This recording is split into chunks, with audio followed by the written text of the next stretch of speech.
Bhaskar's area YouTube channel కు స్వాగతం. ఆంధ్రప్రదేశ్ రాష్ట్ర వ్యాప్తంగా ఉన్నటువంటి నిరుద్యోగ ఉపాధ్యాయ అభ్యర్థులకు ఉచిత డిఎస్సి శిక్షణను ఇవ్వాలని ఆంధ్రప్రదేశ్ ప్రభుత్వం నిర్ణయించింది. దీనికి సంబంధించిన సమాచారాన్ని మనం ఇక్కడ చూస్తూ ఉన్నాం. ప్రతి ఐటీడీఏ పరిధిలోనూ ఉచిత డిఎస్సి శిక్షణ కేంద్రం త్వరలో ప్రారంభించాలని ప్రభుత్వం నిర్ణయం. రాష్ట్ర ప్రభుత్వం 16,347 పోస్టుల భర్తీకి ఇప్పటికే మెగా డిఎస్సిని ప్రకటించిన నేపథ్యంలో గిరిజన అభ్యర్థులకు ఉచిత శిక్షణకు సంబంధించి గిరిజన సంక్షేమ శాఖ కసరత్తు ప్రారంభించింది.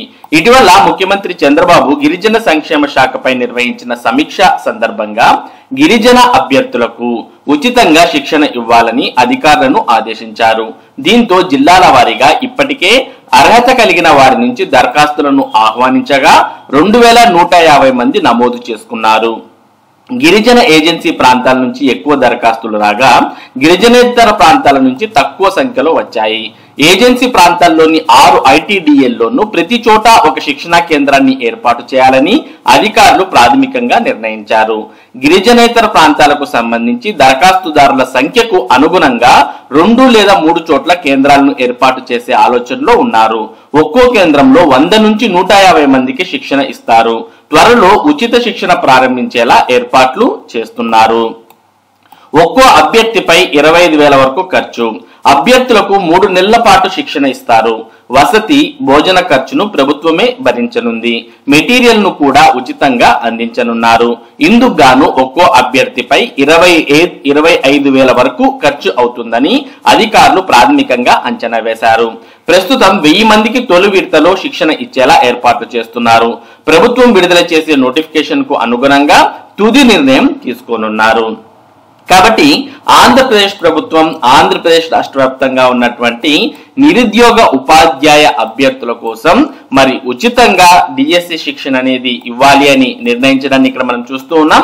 ప్రతి ఐటీడీఏ పరిధిలోనూ ఒక కేంద్రాన్ని, మరికొన్ని చోట్ల 2-3 ప్రాంతాలకు కలిపి ఒక సెంటర్ ను నిర్వహించి అందులో 100 నుంచి 150 మందికి, అది కూడా ఒక్కొక్క అభ్యర్థి మీద 25,000 వరకు ఖర్చు చేస్తూ 100 నుంచి 150 మంది అభ్యర్థులకు ప్రతి కేంద్రంలో శిక్షణ ఇవ్వబోతున్నారు. మొదటగా 1000 మందికి తొలి విడతలో శిక్షణ ఇచ్చేలా ప్రభుత్వం ప్రణాళికలు రూపొందించినట్టు ఇక్కడ మనకు అర్థమవుతోంది. త్వరలోనే 16,347 పోస్టుల భర్తీకి మెగా డిఎస్సి నోటిఫికేషన్ కూడా రాబోతోంది. కాబట్టి ఎవరైతే మెగా డిఎస్సికి ప్రిపేర్ అవుతున్నారో అటువంటి వారికి ఇది మంచి అవకాశం అని చెప్పవచ్చు. కాబట్టి ఈ అవకాశాన్ని వారంతా కూడా వినియోగించుకోవచ్చు. ఇక జూనియర్ కళాశాలల్లో సిబ్బంది సేవల పునరుద్ధరణ. ఆంధ్రప్రదేశ్ ప్రభుత్వ జూనియర్ కళాశాలల్లో పనిచేస్తున్న 404 మంది పార్ట్ టైం సిబ్బంది, 225 మంది జూనియర్ లెక్చరర్లు, 5 కంప్యూటర్ టెక్నీషియన్లు, 142 మంది ల్యాబ్ సహాయకులు, టైప్ రైటింగ్ సిబ్బంది సేవలను ప్రభుత్వం పునరుద్ధరించింది. ఈ మేరకు పాఠశాల విద్యాశాఖ ముఖ్య కార్యదర్శి కోన శశిధర్ సోమవారం ఉత్తర్వులు జారీ చేశారు.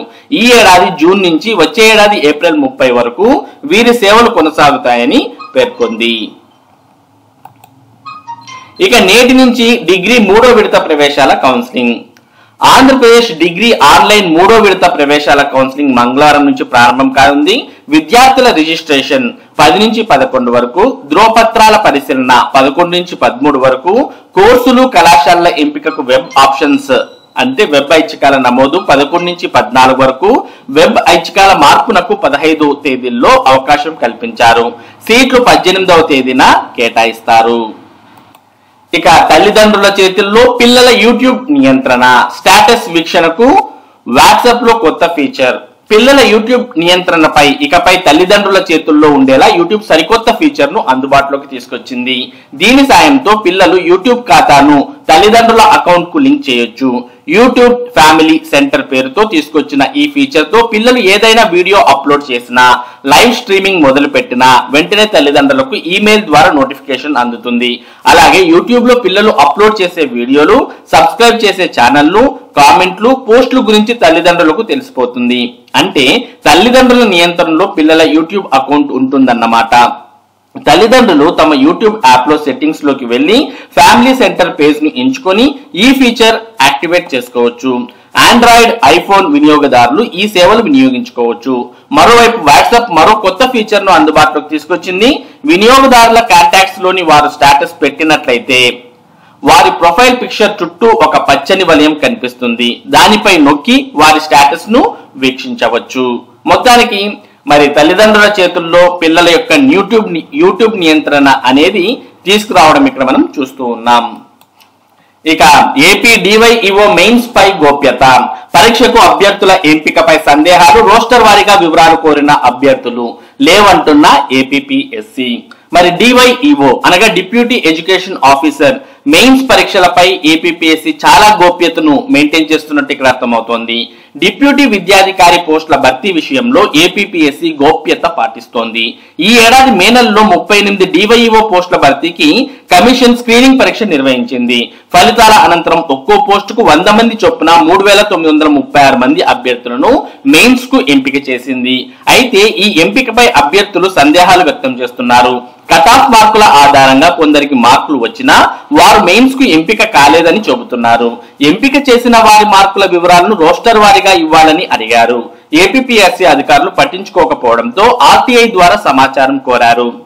అయితే అసలు ఆ వివరాలే తమ కార్యాలయంలో లేవంటూ ఏపీపీఎస్సీ ఇచ్చిన సమాధానం మరిన్ని అనుమానాలకు తావిస్తోంది. ఈ వివరాలు కమిషన్ వద్ద లేకపోతే ఇంకెక్కడ ఉంటాయని అభ్యర్థులు ప్రశ్నిస్తున్నారు. దీనిపై మరి విద్యాశాఖ మంత్రి లోకేష్ కు కూడా వారు ఫిర్యాదు చేశారు.